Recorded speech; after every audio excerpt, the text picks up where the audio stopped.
सबसे पहले तो मैं आपको बहुत बहुत धन्यवाद देता हूं कि आपने मुझे जल की इस चर्चा में भाग लेने का मौका दिया। माननीय सभापति महोदय, मैं हमारे देश के प्रधानमंत्री और उनकी पूरी कैबिनेट का बहुत बहुत धन्यवाद देता हूं कि उन्होंने आम जीवन के उपयोग में आने वाली चीज जल को हर घर में पहुंचाने के लिए जो हर घर जल योजना लागू की, उसके लिए उनका बहुत बहुत धन्यवाद देता हूं। साथ ही मैं हमारे राजस्थान के मुख्यमंत्री महोदय परम आदरणीय भजन लाल जी शर्मा साहब को भी बहुत बहुत धन्यवाद देता हूं कि उन्होंने ईस्टर्न राजस्थान के लिए ERCP जैसी योजना लागू की, और वह मुझे पूरा विश्वास है कि आने वाले समय में ईस्टर्न राजस्थान का एक पानी के हिसाब से कायाकल्प होगा।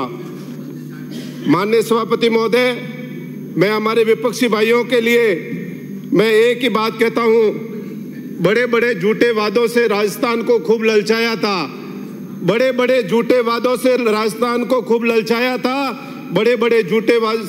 पर सच तो यह है मेरे दोस्तों कि विपक्ष के राज में गांव गांव, ढाणी ढाणी, शहर शहर तरसाया था, क्योंकि इनके राज के अंदर जो स्थिति बनी, मैं मेरे विधानसभा क्षेत्र को ही लूं क्योंकि संपूर्ण राजस्थान में स्थिति बड़ी नाजुक थी। मेरे विधानसभा क्षेत्र की लगभग 18 जो टंकियां थी जिनमें पानी नहीं पहुंचा, लेकिन ये भारतीय जनता पार्टी की सरकार आने के बाद में यहाँ उनमें से 5-6 टंकियों में अब पानी पहुंच गया, और बाकी में भी शीघ्र मुझे पूरा विश्वास है पानी पहुंचेगा।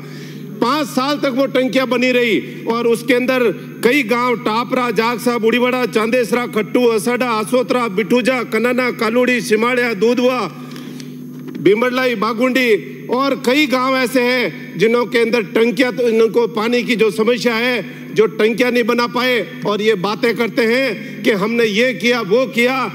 जैसे कि रनिया, देसीपुरा, डोली, खुर्द, गोदावास, बांकियावास, चारलाई, करला, थूमली, चांदराई, कुड़ी, रोडवा, उमरलाई, मूल की ढाणी, जानियाना, ऐसी कई टंकियां और गांवों के अंदर जरूरत है कि वहां टंकियां बने, क्योंकि 5 साल इन्होंने कुछ भी नहीं किया। मेरे पचपदरा के अंदर जिस तरह की बातें करते हैं, कई ये हड़ताल और धरने देते हैं, 5 साल उन्होंने एक भी पाइप कहीं भी किसी गांव को जोड़ा नहीं।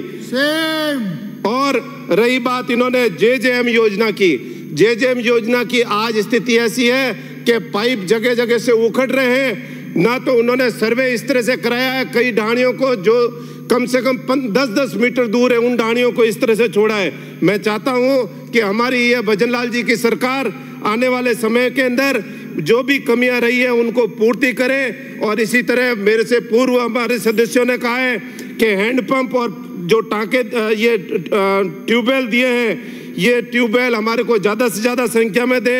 नर्मदा नहर से हमारे बालोतरा को जोड़ा जाए, और क्योंकि बालोतरा शहर की स्थिति बड़ी विकट है, यहाँ 15-15 दिन के अंदर पानी की स्थिति जो है बहुत ही दुर्लभ हो रही है।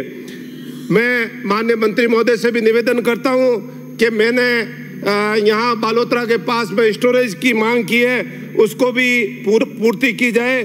और कांग्रेस के लिए तो मैं तो यही कहूँगा कि इन्होंने सिर्फ 5 साल में थोते चढ़े बाजे गणा वाली नीति को लागू किया है। और पोखरण फलसूंड बालोतरा परियोजना हो, चाहे उमेद सागर दवा परियोजना हो, इन दोनों परियोजना की स्थिति अब मुझे पूरा विश्वास है बिल्कुल सही होगी और सुचारू रूप से पानी उपलब्ध होगा, ऐसा मुझे पूरा विश्वास है। माननीय सभापति महोदय, आपने मुझे बोलने का मौका दिया, बहुत बहुत धन्यवाद। श्री वीरेंद्र सिंह।